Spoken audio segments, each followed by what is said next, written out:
¿Qué tal? ¿Cómo están? Bienvenidos. Estamos comenzando Agenda Económica a esta hora de la mañana. Damos inicio a nuestra revisión de noticias. Gracias por acompañarnos. 8:02 y comenzamos estos 30 minutos de informaciones para partir este día miércoles 5 de octubre. Vamos a ir de inmediato a nuestro resumen de noticias, los titulares para nuestra edición de hoy en esta mitad de semana. Vamos a comenzar con malas noticias, lamentablemente, que nos entregan los fondos de pensiones, porque los multifondos rentaron negativo en septiembre. Con los datos ya consolidados se puede hacer un balance que no es muy positivo. Definitivamente hubo caídas fuertes, superiores al 3% en algunos casos, y en el consolidado, además de lo que va en este 2022, que ha sido un año tumultuoso, vemos caídas fuertes, superiores a los 2 dígitos, incluso en el fondo más conservador de todos, en el fondo E, que había tenido un rendimiento positivo hasta ahora, pero ya perdió todo lo que había ganado en este 2022, impactando evidentemente las perspectivas respecto a los ahorros previsionales. ¿Cuáles son las razones detrás de esta caída? ¿Cuáles son las perspectivas también? Es lo que estaremos analizando en unos minutos en una nota y en la entrevista del día de hoy en Agenda Económica. Por otro lado, también vamos a hablar de un negocio importante que se conoció ayer en el mundo naviero del transporte marítimo a nivel global, no solo para acá, para Chile. Hapag-Lloyd, naviera chileno-alemana, anunció la compra en $1.000 millones del negocio portuario del grupo SAM, del grupo Luxit. Esta empresa venderá en poco más de $1.000 millones la administración y la gestión de los puertos que tenía a cargo en Latinoamérica. Son en total 10 puertos en 6 países, incluyendo varios terminales acá en Chile, que serán traspasados en definitiva a esta naviera a nivel global. Y este negocio es bien relevante, por supuesto, para los accionistas de la empresa. De hecho, los papeles de la empresa SAM en la bolsa local subieron y se dispararon de manera importante tras una buena gestión que incluye el traspaso del negocio portuario, pero no de otros activos de la empresa SAM acá en Chile. Ya les contaremos más detalles de lo que significa también esta transacción conocida el día de ayer.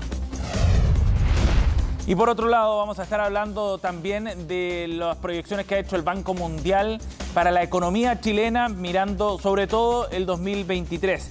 Si bien hay un ajuste al alza respecto al crecimiento económico que podríamos tener este año, de todas maneras el Banco Mundial prevé que para 2023 habrá una contracción cercana al 0,5%, de acuerdo al informe que entregó ayer, donde analiza no solo la economía chilena, sino también le da un contexto a nivel regional. ¿Qué pasa con Chile en comparación a otros países de Latinoamérica? Lo que estaremos revisando también en instantes. Y por último, revisaremos también novedades sobre la confianza de los consumidores en nuestro país. Hay varios indicadores que miden esto y ayer conocíamos detalles de uno de ellos, el indicador que elabora GfK, que tiene una serie de tiempo bien larga y que nos muestra una evolución bastante negativa respecto a la confianza de los consumidores. Sigue este indicador en terreno pesimista, eso no es una sorpresa, pero no ha logrado repuntar a pesar de que se han ido despejando ciertas incertidumbres, como aquella asociada, por ejemplo, al plebiscito. De hecho, en los últimos datos conocidos para el mes de septiembre se mantienen niveles bien estables en comparación a agosto y son niveles muy cercanos al punto más bajo que ha marcado esta serie en el medio de la pandemia del año 2020. Ya les contamos más sobre otros indicadores que nos muestran también cómo va evolucionando la confianza de los consumidores acá en Chile. Y por último, revisamos también qué es lo que ha ocurrido con los mercados el día de hoy, una jornada que va a estar marcada fundamentalmente por la reunión que se va a desarrollar en Viena por parte de los productores petroleros reunidos en el cartel de la OPEP. Bueno, aquí están algunos de los números para partir del día en una jornada de terreno negativo, donde el Eurostock, por ejemplo, índice que pondera varios indicadores europeos, cae 0,85%. En Londres la caída superior al 1%, mientras que en Japón hubo un alza de 0,48%. El repunte en Hong Kong hoy día fue enorme, 5,9% de ganancia, siguiendo además el rally que se había visto el día de ayer también y el martes en las bolsas en Estados Unidos y en Europa. De hecho, se alcanzaban los niveles más altos en 2 semanas para los indicadores norteamericanos, fundamentalmente por las perspectivas de que los bancos centrales pudieran ir suavizando el alza de tasas que está prevista a nivel global. Mientras el IPSA acá en Santiago ayer cerró con un alza también, 2,05%, siguiendo lo que había marcado como más temprano Wall Street con alzas superiores al 3%. El dólar, por su parte, llegó a los 931 pesos con un retroceso cercano al 1,7%. Bien, partamos entonces revisando los detalles respecto a la evolución de los multifondos. Los ahorros previsionales en los 5 fondos que administran las AFP en Chile tuvieron retrocesos y bien fuertes en el mes de septiembre, en un contexto donde a nivel internacional se ven caídas fuertes de los mercados financieros. Pero el año 2022 además ha sido bien negativo, incluso para los fondos más conservadores, que no han podido restarse de esta ola negativa en los mercados a nivel internacional. ¿Cuáles son las razones de estas caídas y las perspectivas también? De eso nos cuenta Belén Vázquez. Son los peores resultados desde la caída que tuvieron a causa de los retiros por la pandemia. Todos los multifondos registraron pérdidas en septiembre, siendo el fondo E el más afectado. Según el reporte de CIEDES, por el lado de los fondos riesgosos, el A cayó 2% y el B 2,3%, mientras que el C, de riesgo moderado, tuvo una baja de 2,5%. Por el lado de los fondos conservadores, en tanto, el D cayó 3,1% y el E 3,2%. Todo influido por factores internos y externos. Estos malos resultados son el reflejo de lo que está ocurriendo en los mercados financieros, tanto a nivel global como a nivel local.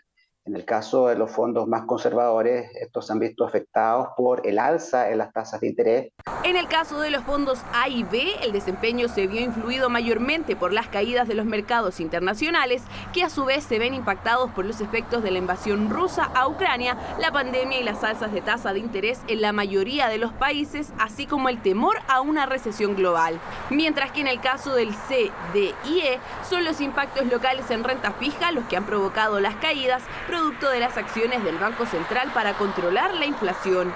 En septiembre le pega muy fuerte la disminución de la clasificación de riesgo de nuestro país y además una mayor volatilidad en los instrumentos de renta fija, que hace que se pierda parte importante de lo que se había ganado en el año.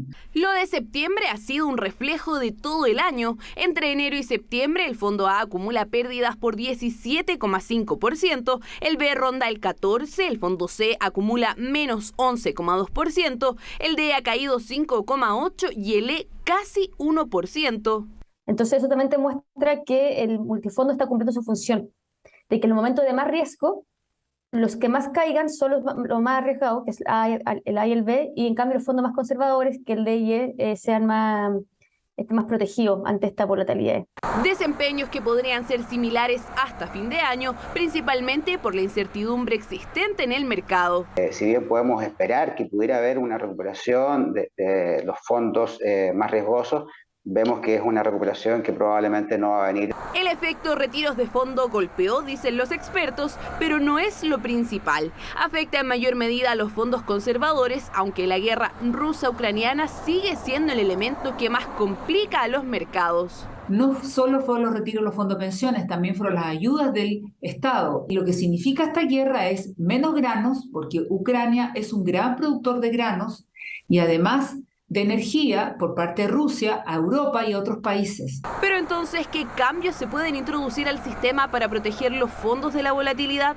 La verdad es que si estos se mantienen invertidos, inevitablemente están expuestos a ella y no todas las alternativas aseguran buenos resultados. Poner una rentabilidad más segura o garantizada, como el crecimiento de los salarios, tiene el costo de que te perdí la mayor rentabilidad que trae el mercado financiero. Y segundo, esa rentabilidad ficticia de las cuentas nacionales no garantiza siempre rentabilidad positiva. ¿Cómo se abordará esto en la reforma de pensiones y de qué manera se invertirán los recursos para no generar estas pérdidas? Es algo que podría dilucidarse una vez que el Ejecutivo presente el proyecto los últimos días de octubre.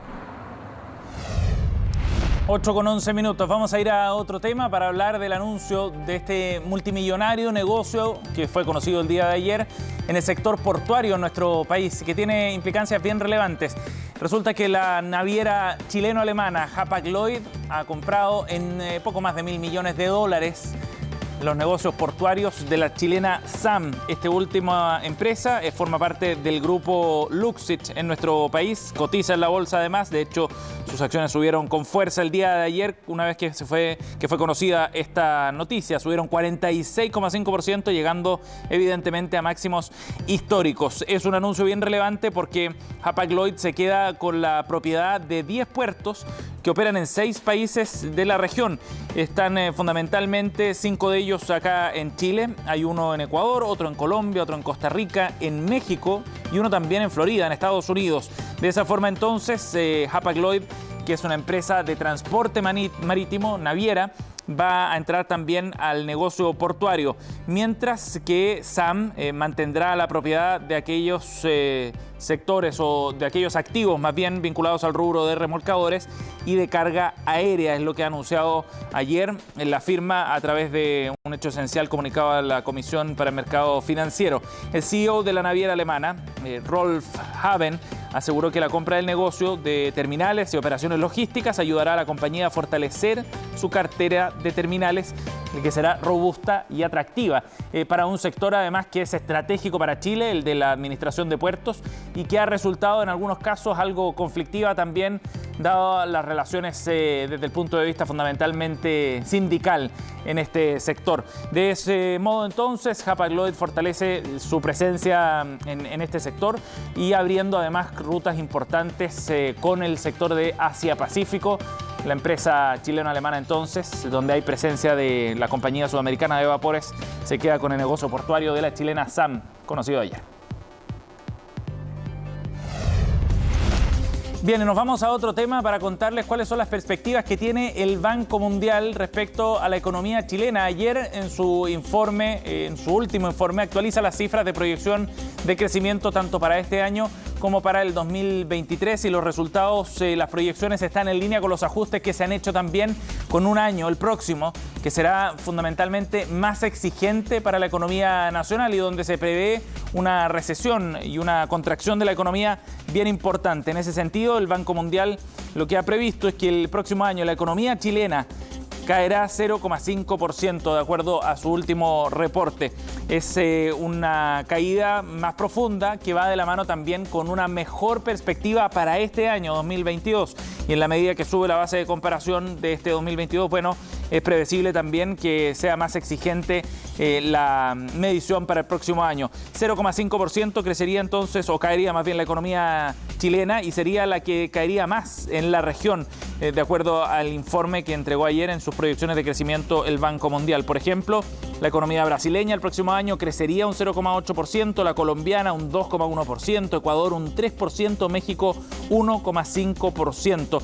Ese es el contexto regional en el que se dará entonces una contracción económica el próximo año de acuerdo al Banco Mundial. Mejoran sus perspectivas, decíamos, para este 2022, llegará a un 1,8% el crecimiento de la economía chilena y de todas maneras este es un dato que está por debajo de lo que están viendo otros países también en la región. Por ejemplo, Colombia, que tendrá el mejor rendimiento económico este año, llegará a un 7,1% de crecimiento este 2022. Le siguen en términos de rendimiento Uruguay con un 4,8%, Perú con un 2,7%, que también anota un buen registro, y Brasil con un 2,5%. Fundamentalmente lo que plantea el Banco Mundial en relación a estas proyecciones económicas, de acuerdo al economista jefe para América Latina y el Caribe, en el caso de Chile hay una combinación de factores. Ha habido caída de precios de materias primas, una política monetaria que ha sido muy estrecha y eso también tiene impacto. Hay algo además de incertidumbre política que puede tener impacto negativo en la inversión, resaltaba también el economista jefe para América Latina del Banco Mundial, William Maloney.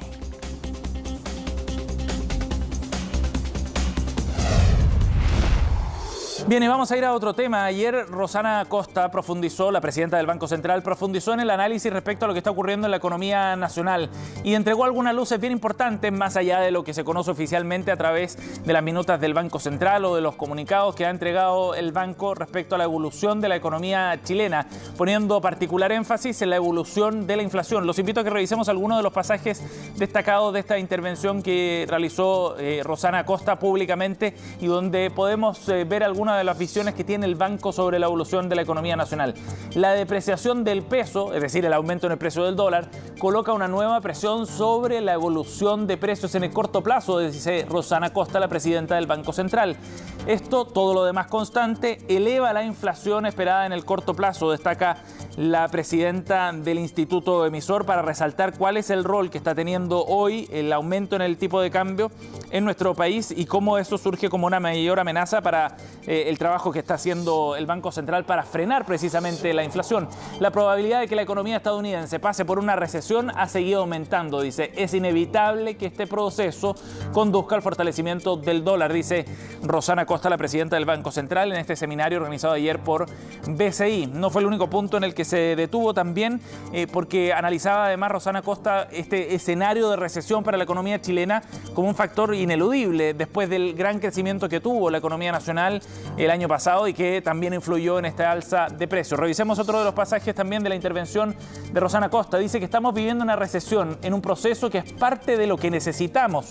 Esa frase es bien relevante. Es que lo que necesitamos, dice, es que las políticas se sumen en la línea de contener los excesos de demanda y que avancemos en esa línea, que coordinemos políticas, que no nos contradigamos en las políticas que estamos haciendo de manera que el proceso sea ordenado. Otro mensaje también de Rosana Costa, fundamentalmente respecto a la necesidad de coordinación entre las políticas fiscales y monetarias en nuestro país para ir avanzando en el objetivo de reducir efectivamente la inflación en Chile. Bien, 8:17. Con esta información nos vamos a la pausa. Al regreso estaremos conversando con Rodrigo Gutiérrez del CIEDES, de la consultora CIEDES, para analizar qué es lo que está ocurriendo con los multifondos en nuestro país. Ya les contábamos caídas fuertes que se están registrando acá en Chile en los fondos de pensiones. ¿Cuál es la razón? ¿Qué sugerencias se hacen también ante el temor que esto genera en los afiliados? Es lo que conversamos al regreso.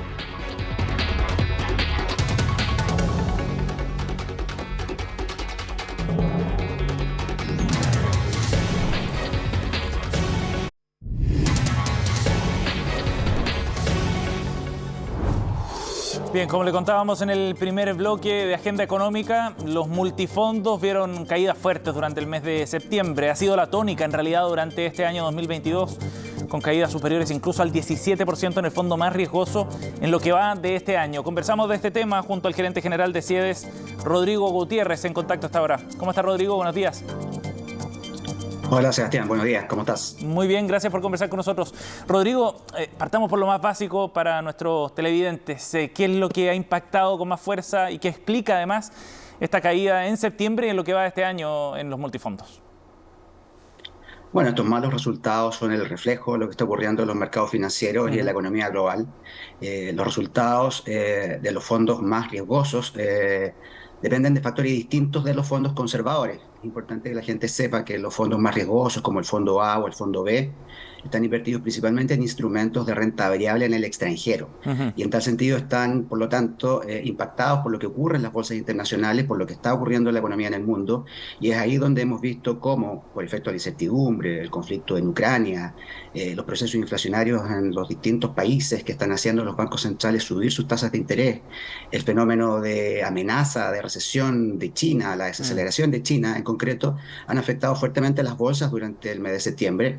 Hemos tenido malos resultados en los índices bursátiles en Estados Unidos, en Europa, en China, en Asia, en los mercados emergentes. También en Chile, importa recordar que el IPSA, las acciones en Chile cayeron un 6% durante este mes y los resultados habrían sido peores si no es porque el dólar, más allá de la volatilidad que hemos visto en las últimas semanas, sube en Chile durante septiembre prácticamente un 9,5%. Y eso en el neto genera una rentabilidad negativa para los fondos más riesgosos. Eso por el lado de los fondos más riesgosos. Los fondos conservadores invierten principalmente en instrumentos de renta fija en Chile, y eso depende básicamente de las tasas de interés locales que hemos sabido también, que están en un proceso de alza también para contener las presiones inflacionarias en nuestro país, en un contexto de incertidumbre también, principalmente política, yo diría, a propósito del término del proceso constitucional, pero del inicio de estas nuevas conversaciones para un acuerdo político, Rodrigo, para iniciar un nuevo proceso constituyente. Sí, ¿nos podrías explicar bien de qué manera influyen esos factores en el rendimiento de esos instrumentos de renta fija en los que están invertidos en los fondos menos riesgosos? Sí, bueno, básicamente el fondo E, por ejemplo, está invertido principalmente en Chile, en torno a un 90% en instrumentos de renta fija. Dicho en simple, bonos, depósitos. Y estos dependen básicamente de las tasas de interés locales. Las tasas de interés en Chile han venido subiendo por múltiples factores. Nosotros anticipamos esto en el contexto de, por ejemplo, el debate sobre los retiros de fondos previsionales, la gran cantidad de liquidez en el mercado inyectó una mayor cantidad de gasto por parte de las personas, una presión a los precios, sumado a la inflación internacional, y esto ha conllevado, en cierto modo, a tener que contener este fenómeno inflacionario que están sintiendo las familias todos los días hoy en su casa. Para contener aquello, entonces, es que estos mercados ajustan, a partir de ajustes en la tasa de interés del Banco Central, alzas en las tasas. Luego, los instrumentos de renta fija pierden valor al subir estas tasas, y por lo tanto eso es lo que se refleja en una baja en la rentabilidad de estos fondos. De todas maneras, llama la atención que en septiembre en particular fue peor el rendimiento de los fondos más conservadores, ¿no? El fondo E, que perdió 3,23%, en contraste con el A, que perdió un 2%. Sí, bueno, como te decía, son múltiples factores. En el caso de los fondos más riesgosos, claro, se vieron fuertemente afectados por los resultados en las bolsas, en la renta variable tanto internacional como local, pero fueron compensadas fuertemente por el alza del dólar. En el caso de los fondos conservadores, lo que hemos visto es un efecto neto de una caída en los rendimientos de los instrumentos de renta fija en Chile. Recordemos de que el fondo E venía subiendo durante este año, luego de un muy mal año. Recordemos que en el mes de octubre del año pasado nosotros anticipábamos de que el fondo E llevaba una pérdida acumulada de casi un 20%, absolutamente histórica, absolutamente excepcional, absolutamente fuera de todo lo esperado. Afortunadamente se recuperó algo parcialmente durante los últimos meses del año, con ello cerró un 13%, y durante estos primeros 8 meses del año había tenido un mejor rendimiento. Esto había impulsado incluso que muchas personas que habían postergado su trámite de jubilación lo hicieran durante este año, pero la verdad es que durante el mes de septiembre esto se revierte lamentablemente. El fondo E hoy día acumula una pérdida de enero-septiembre de menos 0,99%, y esto conlleva por lo tanto de que todos los multifondos entre enero y septiembre llevan pérdidas en el año. Sí, ahora evidentemente que para cualquier persona que ve estas cifras se asusta, ¿no? Independiente del fondo en el que esté, ver una caída tan fuerte y pérdida es muy, muy impactante por la magnitud fundamentalmente. Un 17% de pérdida promedio en el fondo A es algo que lleva a temor o miedo respecto a lo que pueda ocurrir. ¿Hay formas de protegerse respecto a estas variaciones desde el punto de vista de los multifondos y desde el punto de vista previsional? Bueno, la verdad es que la preocupación es absoluta y completamente comprensible, porque en esto están jugados los ahorros de las personas para sus futuras jubilaciones. La pérdida del fondo A que observamos durante este año es la segunda peor de la historia de los multifondos. Solamente tiene una mayor pérdida en el contexto de la crisis subprime del año 2008.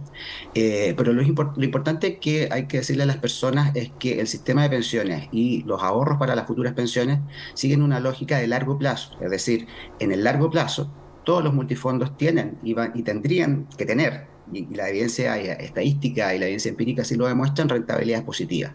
El fondo A tiene una rentabilidad promedio anual en los 20 años del sistema en torno al 6% anual, y el fondo E tiene una rentabilidad promedio anual en torno al 3%. Entonces son en esos horizontes largos en que hay que evaluar esto más allá de los vaivenes del mercado, y entonces alguien dirá con justa razón, bueno, ¿y qué pasa si yo estoy próximo a jubilar? Por tanto, aquellos que están en el fondo E, yo creo que ahí sí que tenemos efectivamente un problema, porque esas personas que están próximas a jubilar han visto mermados los ahorros que se utilizan para calcular sus futuras pensiones, y es ahí donde sí, entonces yo creo que valdría la pena hacer el análisis, buscar maneras de proteger estos saldos en momentos más cercanos a la jubilación, para que no ocurran estos eventos excepcionales que hemos estado viendo durante los últimos 2 años, concretamente el 2020 y el 2021, en que, y en ese sentido han tenido que postergar su trámite. Eso te iba a decir, en ese sentido sería conveniente quizás esperar un poco, si es que es posible, no, eso depende de la realidad individual de cada uno de los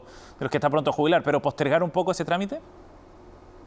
Así lo hemos dicho, estamos de acuerdo con eso. Yo creo que sería prudente esperar, en la medida de lo posible, como tú señalas, la decisión de el retiro laboral, la jubilación, es una decisión muy personal, familiar, muy íntima de cada persona, depende de sus realidades muy particulares, pero el mensaje que podríamos dar es que si es posible postergar este trámite a que el tiempo permita que estos saldos se recuperen, entonces las personas lo hagan. Esta es una recomendación que nosotros dimos el 2020 en el contexto de la pandemia. Muchas personas postergaron su trámite de jubilación producto de que evidentemente la pandemia estábamos viendo un momento de la economía muy golpeada a nivel global.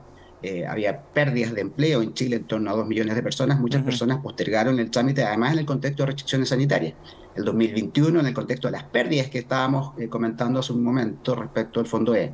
Y este año, la verdad es que muchas personas habían decidido entonces jubilar, muchas de las cuales habían postergado este trámite en años anteriores, pero la verdad es que estamos viendo que con este retroceso del Fondo E, que lleva un acumulado del 0,99, como te comentaba, sí.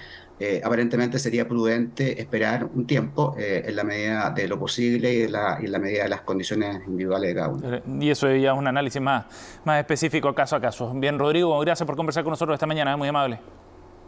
No, gracias a ti. 8:30, cerramos Agenda Económica. Pronto comenzamos Noticias Express acá en CNN.